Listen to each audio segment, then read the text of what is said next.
ଲକ୍ଷ୍ମୀର ଅଭିସାର ଗଳ୍ପଟି ଗାଳ୍ପିକ ମନୋଜ ଦାସଙ୍କର ଏକ ବହୁତ ଚର୍ଚ୍ଚିତ ଗଳ୍ପ।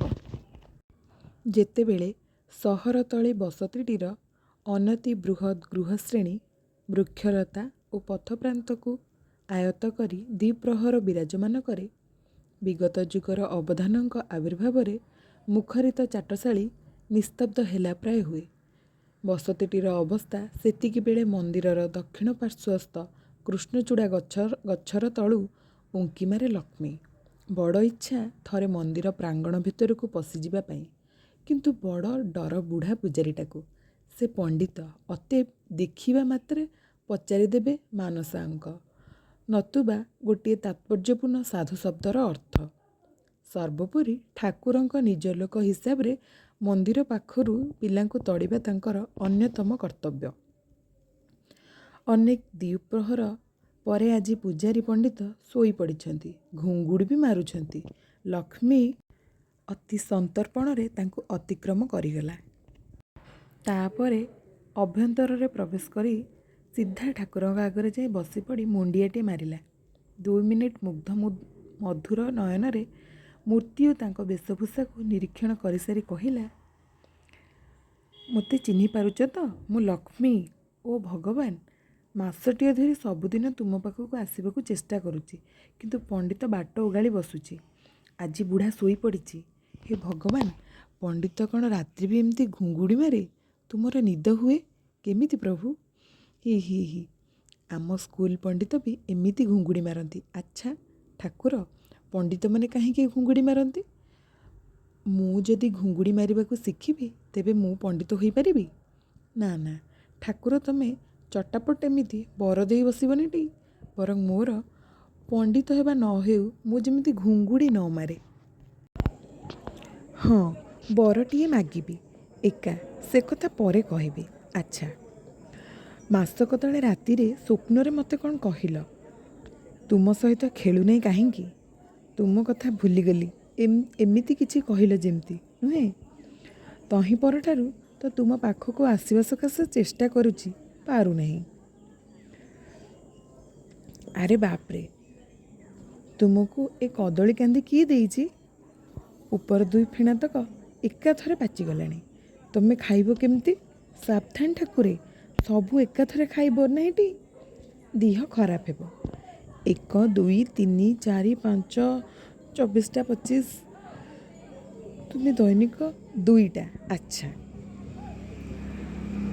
ନହେଲେ 4ଟା କରି ଖାଇବ, ହେଲା? ତାହେଲେ 24ଟା ଖାଇବାକୁ 4 ଦିନ ନା 5 ଦିନ?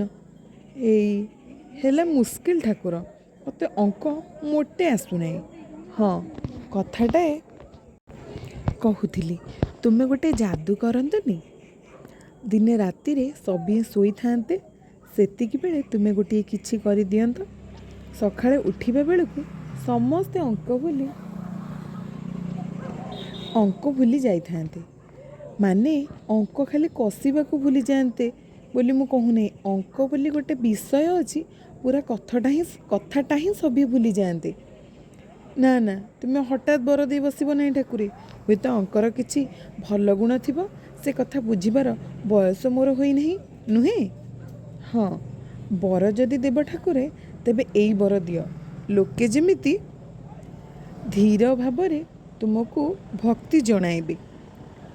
ସେଦିନ ଶେଷ ରାତିରେ ତୁମେ ସ୍ୱପ୍ନରେ କ'ଣ କହୁଥିଲ, ସେତିକିବେଳେ ମୋ ନିଦ ଭାଙ୍ଗିଗଲା। କାରଣ ତୁମ ମନ୍ଦିରକୁ କଳଗାଉଣରେ ସ୍ତବ ବାଜିଲା। କଳାଗାଉଣା ଭଲ, କିନ୍ତୁ ଏଇ ଯେଉଁ ଯନ୍ତ୍ର ଚୁଙ୍ଗା ଲଗାଇ ଏତେ ରଡ଼ି କରି ଗୀତ ବୋଲୁଛନ୍ତି, ସେଇଟା କ'ଣ ଭଲ? ଠାକୁର, ଆମ ଘର ପଛପଟେ ଆଉ ଗୋଟିଏ କୋଠା ଅଛି। ସେଇଠାକୁ ଅନ୍ୟ ଗୋଟିଏ ଧର୍ମର ଲୋକେ ଯାଆନ୍ତି। ସେଠାରେ ତୁଙ୍ଗା ଲଗାଇ ସେମାନେ ଭଗବାନଙ୍କୁ ଡାକନ୍ତି। ଆଚ୍ଛା, ଏଡ଼େ ଗର୍ଜନ କରି ତୁମ ପ୍ରାର୍ଥନା ନ ବୋଲିଲେ ତୁମେ କ'ଣ ଶୁଣିପାର ନାହିଁ? ମୁଁ ସେଦିନ ବୋଉକୁ ପଚାରିଲି, କହିଲୁ ବୋଉ, ଧ୍ରୁବ ପ୍ରହ୍ଲାଦ କ'ଣ ଯନ୍ତ୍ର ତୁଙ୍ଗା ଲଗାଇ ଭଗବାନଙ୍କ ସ୍ତବ ଗାଉଥିଲେ? ବୋଉ ଭାବିଚିନ୍ତି ନାହିଁ କଲା। ବୋଉ ତ ସବୁବେଳେ ଠିକ୍ କଥା କହେ, ନୁହେଁ? ତା ଛଡ଼ା ମୁଁ ତ ଏଡ଼େ ଆସ୍ତେ କଥା କହୁଛି, ଅଥଚ ତୁମେ ବେଶ୍ ଶୁଣିପାରୁଛ। ଦେଖୁଛି ତେବେ। ତେବେ ଭଗବାନ, ମୁଁ ଯଦି କିଛି ଭୁଲ କହୁଥିବି ତୁମେ କିଛି ଭାବିବ ନାହିଁ। ତୁମକୁ ଯଦି ବଡ଼ ପାଟି ସୁଖ ଲାଗୁଥିବ ତେବେ ମୋ କଥାର ଯନ୍ତ୍ରଚୁଙ୍ଗା ଉଠାଇ ଦେବା ଦରକାର ନାହିଁ। ସତ କଥା କହିବି, ମୁଁ ବଡ଼ ଡରୁକୁଳି। ଚିତ୍କାର ଶୁଣିଲେ ମୋ ଭିତରେ ହଠାତ୍ ଛାନିଆ ପଶିଯାଏ। ଆଉ ମୋ ବାପା ବି ବୋଧେ ମୋରି ଭଳି। ସେଦିନ ବିଚାରାକୁ ଜ୍ୱର ହୋଇଥିଲା। ଗୋଟିଏ କ'ଣ ଉତ୍ସବ ପାଇଁ ପଡ଼ିଶା ଘରେ ସାରା ଦିନ ଯନ୍ତ୍ରଚୁଙ୍ଗାରେ ଗୀତ ବାଜିଲା। ବାପା ବିଚାରା କେତେ ଛଟପଟ ନ ହେଲା। ମୋ ହାତକୁ ନେଇ ବାରମ୍ବାର ତା କାନ ଦୁଇଟାରେ ଚାପି ଧରୁଥିଲା। ବାପାକୁ ଆଉ ମୋତେ ତୁମେ ଆଉ ଟିକିଏ ସାହସୀ କରିଦିଅ ପ୍ରଭୁ। ଆଚ୍ଛା ଭଗବାନ, ବାପାଙ୍କୁ କିଛି ଟଙ୍କା କରେଇ ଦିଅନ୍ତନି। ସେଦିନ ମୁଁ ବାପାଙ୍କୁ କହିଲି ମୋର ଗୋଟିଏ ଫ୍ରକ୍ ଦରକାର। ବାପା ବୋଉକୁ କହିଲା, ମୋ ଝିଅ କେବେ କିଛି ମାଗିନାହିଁ, ଆଜି ମୁଁ ତାକୁ ଜରୁର ଫ୍ରକ୍ କିଣିଦେବି। ବୋଉ କୁଆଡ଼େ ପ୍ରାୟ ବାହାରେ ନାହିଁ। ବହୁଦିନ ପରେ ସେଦିନ ସେ ମୋତେ ଧରି ବାପା ସହିତ ବାହାରିଲା। ମୋତେ ଫ୍ରକ୍ କିଣିଦେବ ଓ ଟିକିଏ ବୁଲି ଆସିବ।